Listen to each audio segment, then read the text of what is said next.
Hey guys, in this video we're going to be checking out a new FPV camera from Caddx. This is the Turbo Micro F1, and I reviewed the Turbo Micro S1 a couple weeks ago. That one is the CCD version. This is the CMOS version, and they come in two versions here. The one in yellow here is the 4.3 version, and the one in green here is the 16.9 version. So you can see this is micro-sized, 19 by 19.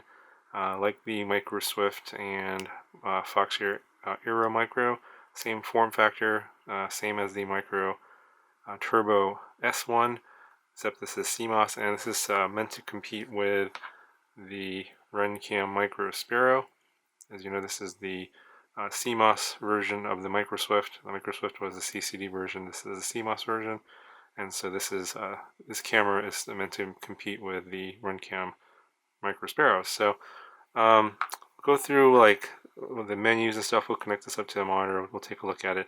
The settings. I believe it's NTSC and PAL switchable like the Micro Sparrow, but the Sparrow, the Micro Sparrow, does not come in a 4.3 version. This one does come in a 4.3 version. So if you guys are interested in a 4.3 version of a CMOS micro camera, this might be worth checking out. And at the time of this video, it's on promotion right now for $17.99 on Banggood. Pretty cheap price for a micro camera. Obviously not quite as good as the CCD cameras, but the technology is improving, and I think the CMOS light handling has gotten a lot better, and it's actually a pretty good camera. So we're going to compare the video quality of this to the Sparrow side by side, and you guys can see which one you like better. So first we'll get into the menu here, and we'll just take a quick look at that, and then we'll get right into the video samples. Okay, got the camera powered on. We're just going to take the settings. I have the lens cap on there so we can see the menu. And it looks very similar to the menu that comes on the Micro Sparrow. You got automatic exposure. Let's go leave all of these settings stock. Got white balance, day and night mode, and you can change this. There's EXT, auto, color, black and white, and EXT. I'm going to leave that as stock. And then this is your video settings. This is where you can alter the image to whatever you like. And here you can change your camera from NTSC to PAL. Of course, we'll leave wide dynamic range turned on. And that's pretty much it. So I'm going to go ahead and exit the settings here. And then we'll go ahead and we'll look at some of the video samples. Okay, so here's a little sample video of the Micro F1 next to the Micro Sparrow, and this is a sunny day, and I'm using the exact same DVR here, so there should be no differences in video quality due to the recording. You see here, in very good lighting conditions, the Sparrow has more color saturation. The image is a little bit darker. The Micro F1 image seems a little bit washed out, also a little bit brighter. So they both look pretty good. Kind of hard to say which one's better. Kind of depends on your preference. Yeah, they look pretty similar to me.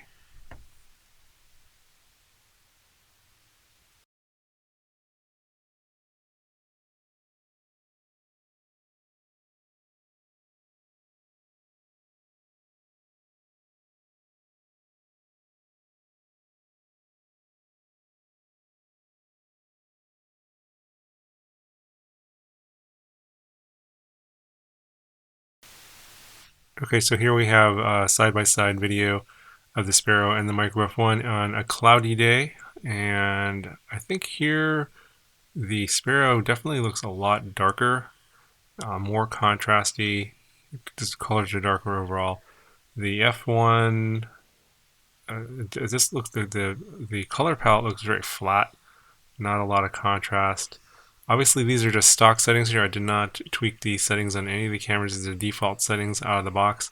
So obviously, you could probably adjust the both these cameras actually to whatever settings you'd like. So I'm sure these the way the image looks here is quite adjustable.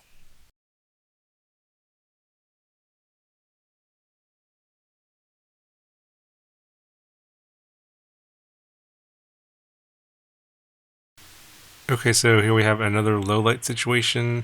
This is about 30 minutes before sunset and fairly dim outside. Just want to get an idea of what the light handling is like in very low light conditions, and I think both these cameras perform pretty well.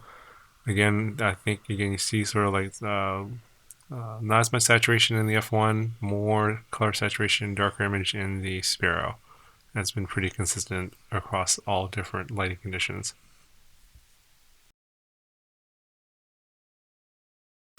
Okay, so here's some sample footage from a flight on a sunny day, and I did record these flights on my Fat Shark DVR, so there's a little bit of loss of video quality due to that. But I would just pay attention to the way light handling is being handled on the F1 here. You can see that in bright areas tend to get overexposed or blown out, and that's quite different from the Sparrow. The Sparrow tends to underexpose more than overexpose. So if you guys have ever flown the Micro Sparrow before, you'll know what I'm talking about. I'm not sure if it's a good or a bad thing. I didn't have any issues in terms of flying, in terms of being able to see things.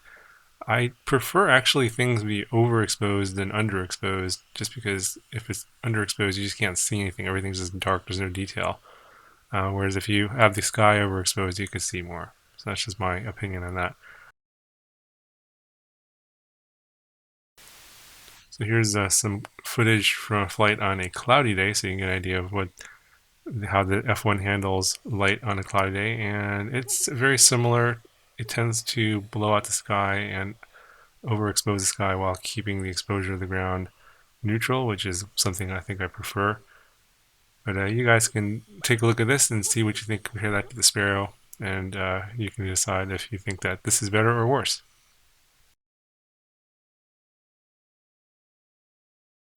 Anyway, let me know what your opinion is of this camera in the comment section below, and if you have any questions, also let me know, and I'll talk to you guys in the next video.